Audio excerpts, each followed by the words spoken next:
Welcome to Spartan Up Podcast. We are here in the Amy Barn. I am surrounded by greatness. I have Joe DeSena. I have Sefra. I have Tim Nye. We have our producer, Marion, who makes this all happen, and we're very grateful for that. Hey, and this is a really cool one for me because it's Chris Cavallerano, and Chris is a guy that I met right here at Pittsfield. And this is a real privilege for me to interview him because I didn't know his backstory. I just knew that he was a real nice guy, but I got to find out why he's such a nice guy and what he's doing with that. What I really want you to take away from this is his idea about venture philanthropy and just what it means to him to make a difference in the world. Watch this, and then we'll come back and talk about it. And he's going to cry. He does. We're going to see some emotion. I felt like Jim Rome interviewing him because I don't know who that is.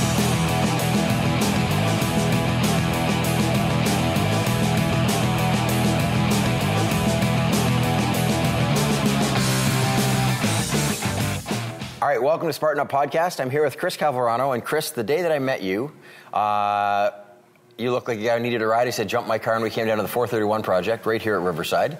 That's and right. So Joe has this habit of collecting interesting people. He just shows up with the most interesting people from all over the world. And I'm always curious about where someone met Joe. So tell me how you met Joe.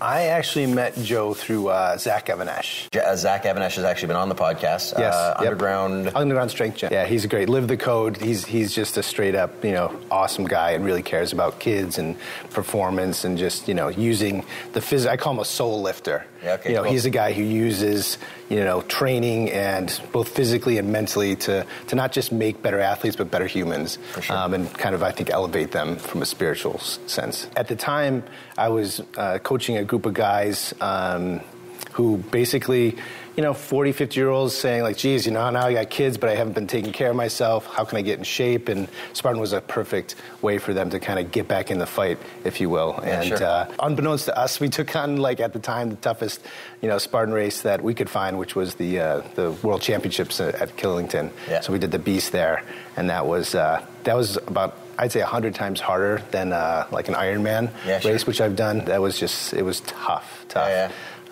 So you met me the day after that race. Cool. That's awesome. I really needed a ride. Yeah, exactly. Okay, cool. So you brought a group with you, a group of people to that. Yeah, exactly. And everyone from a guy who lost 70 pounds to a retired Army Ranger who really appreciated the sense of community that we were bringing together. And through it all, we got through the race, and there was this band of brothers. So what do you do in your day to day? So tell me about your life. So my day to day, I guess I'm a catalyst for human performance, and I kind of specialize in venture philanthropy. So what that means is I find out whether individually, group, or in companies, what makes them tick, and what their dreams, aspirations are, and how do I kind of bridge kind of the current state to the to-be state. And I find the most value that I can deliver and also, I think, share with the world in the philanthropy space. So I really try to identify people who really have a passion for and a purpose for doing something great in the world, and just not maybe have the alignment strategically or the resources. So I'll try to bring to bear financial resources or professional talent, anything I can to help them be successful. And is this them individually or corporately? Both. Could be either. Yeah. So, I spent 15 years in corporate America working at Fidelity Investments, and I was what they would consider a force multiplier, which is, I never really had a job title. It was just, this group needs to be fixed, help them do that. This group is good but could be great, help them do that. And so I just went in and rolled up my sleeves and, got busy. So what have you found to be then the common denominator in terms of you've got the people out there and they're achieving some business success, but not having that passion to tie it to? Mm-hmm. What is it that you've noticed that is the common denominator that allows people to really go out and make that difference, to really go out and do something in the world? Yeah. For me, it goes back to, I think, a famous Mark Twain quote, which is, there are two most important moments in your life. The first is when you're born, and the second is when you find out why. Yeah. And I think when people find that why, it just opens up a realm of possibilities and a passion. I think everyone has a hero within them. It's just a matter of kind of embracing that. And it's scary sometimes because you may have kids and a family and you feel like you have these obligations, but yet, you're only here for so long, and you want to I hope make an impact. For me, I want to have a legacy that lives beyond me, and it's not a building, it's, inspiring other people. So tell me then about your experience of that. Like what was it that, the moment that you said, this is what I want to do. I don't just want to go pad my bank account, whatever. I want to make a difference. So tell me about your moment where you realized why you're here. I think it was in 2008 when I kind of got to a place within the corporate world where it just became a challenge from a value proposition. I had a different value set looking at, just spending a lot of time in the nonprofit world and seeing how much change you could affect versus, the financial world. So when I became more about people and less about dollars. But conversely, or paradoxically, you need the dollars to help the people. Oh, so, sure. There's that balancing act. So in 2008, I left the corporate world, basically started my own company called Motivo, obviously motivation, based, and just really sort of hung out the shingle to say, you want to get better, you're looking to get great, I'm here to help you. We're going to take a break. When we come back, I want to talk about what it is in your life that brought you to that point, that the things that you then bring to bear on your current world. I hope you're not sitting still while you listen. If you are, you better get a burpee break in.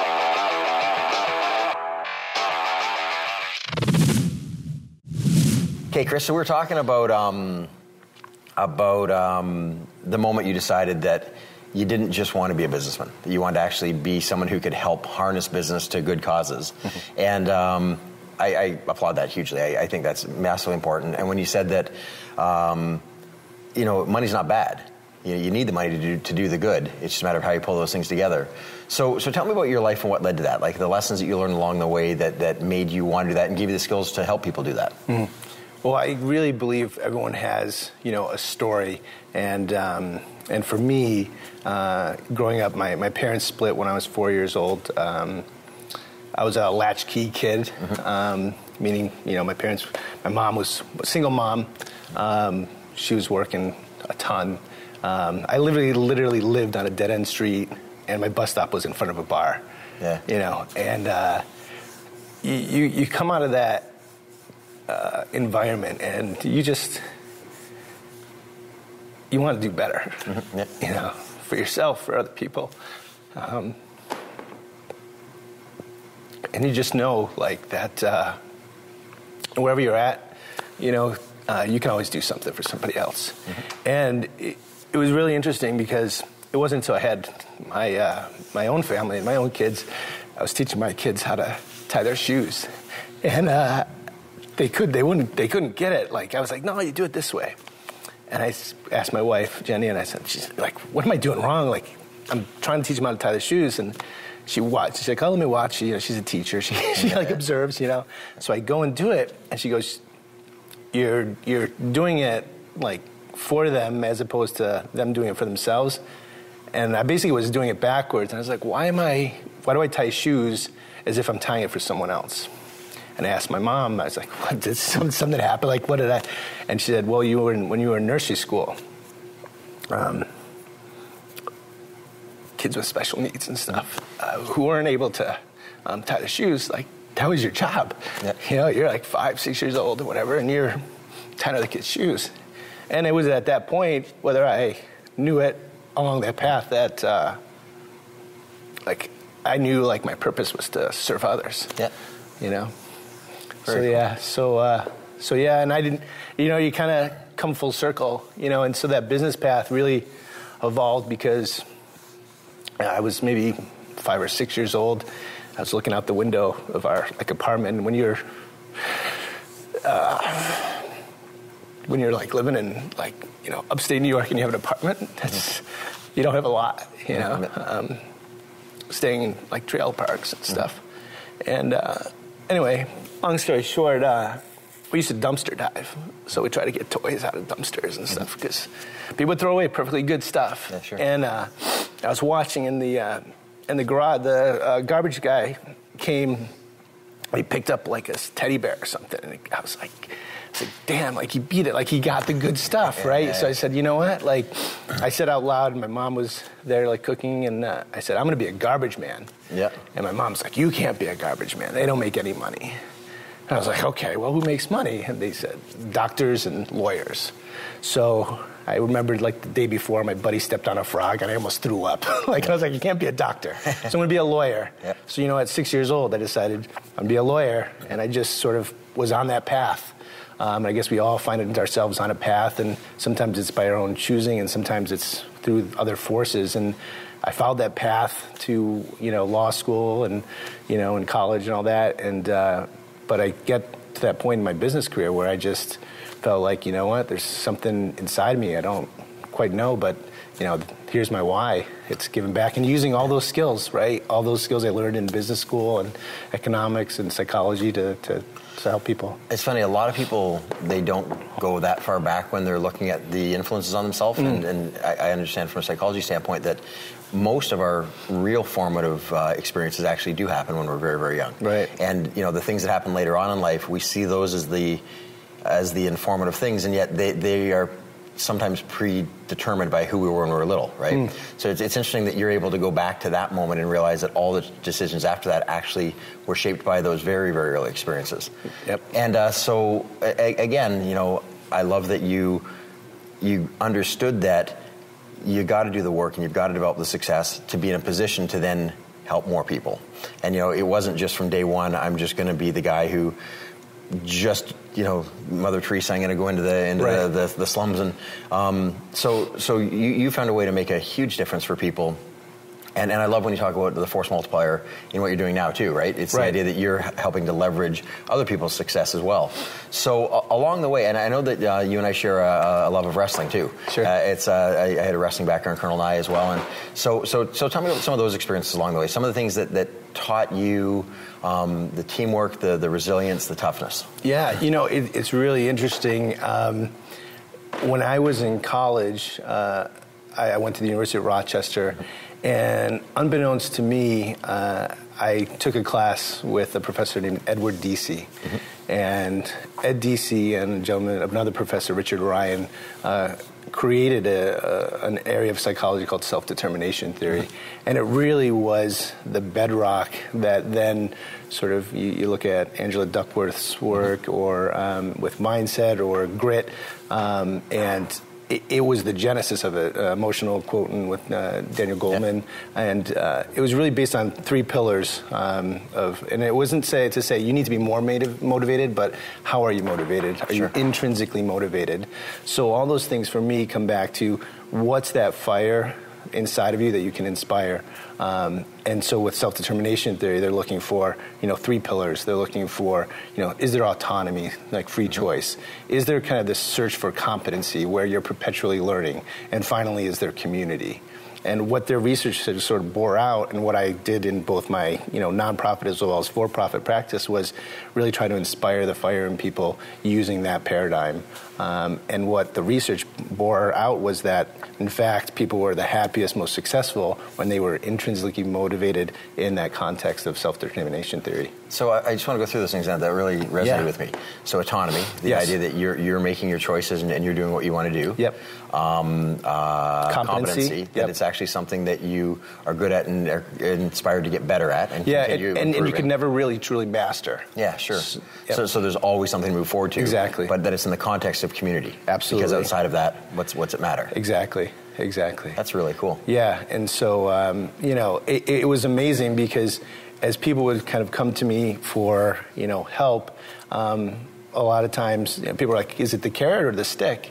Like, it's neither, it's love. Yeah, sure. You know, it's just really kind of listening and allowing them to kind of reframe their sort of reference point to then say, okay, here's where I'm at, and now what am I going to do? I often, when I'm doing these interviews, I'm thinking about what is it that the listener or the watcher is going to take away from this. And it's really interesting. So many of our interviews are about how to become successful. And what I love about this one is there's somebody listening or watching who's already successful and saying, is this all there is?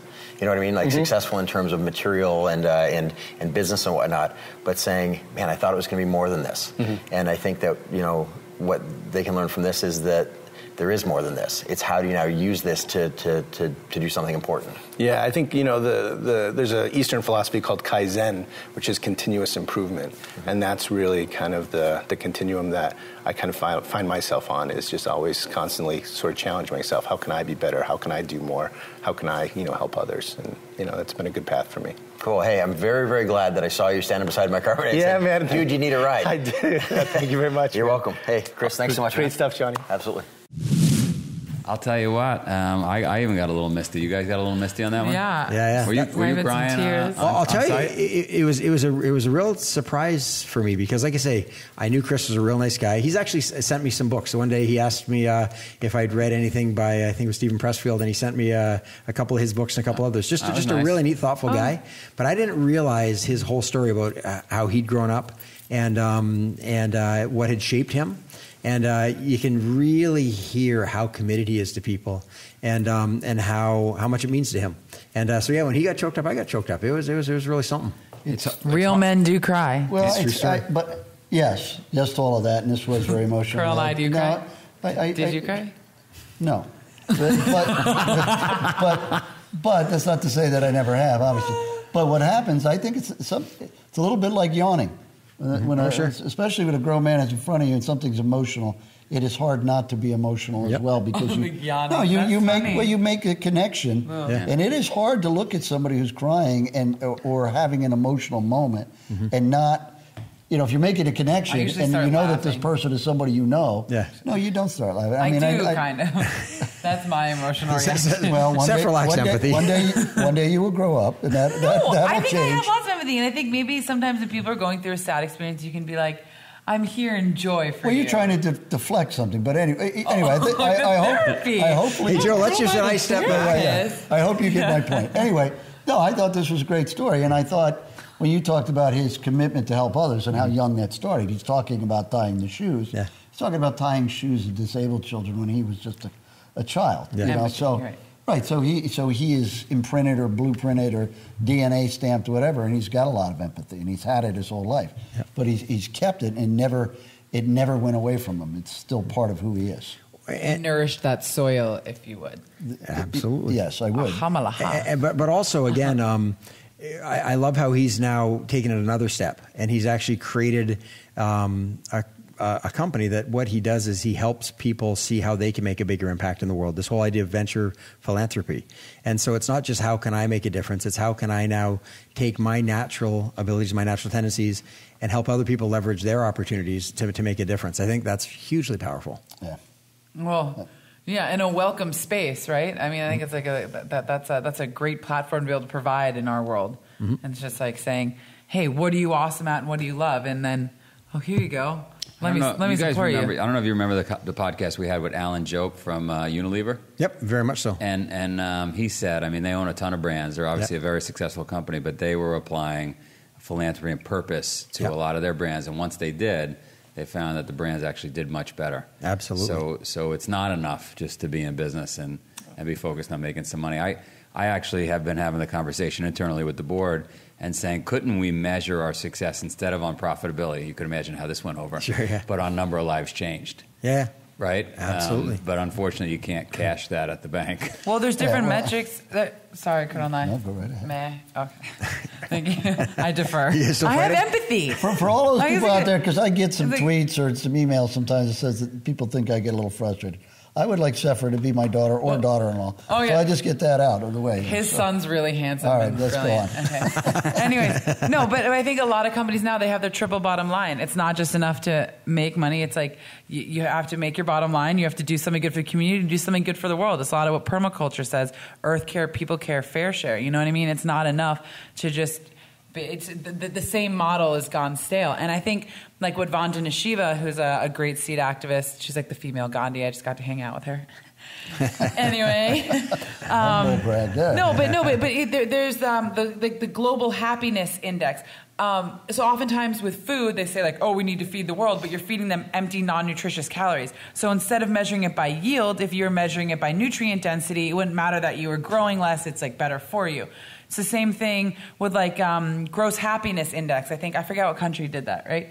So it's like you're not measured by your GDP P Global. I know about plants. Right. Sorry, everyone. And then it's not how much Gross money. domestic product. Think about. I don't think that's what I was trying to think of.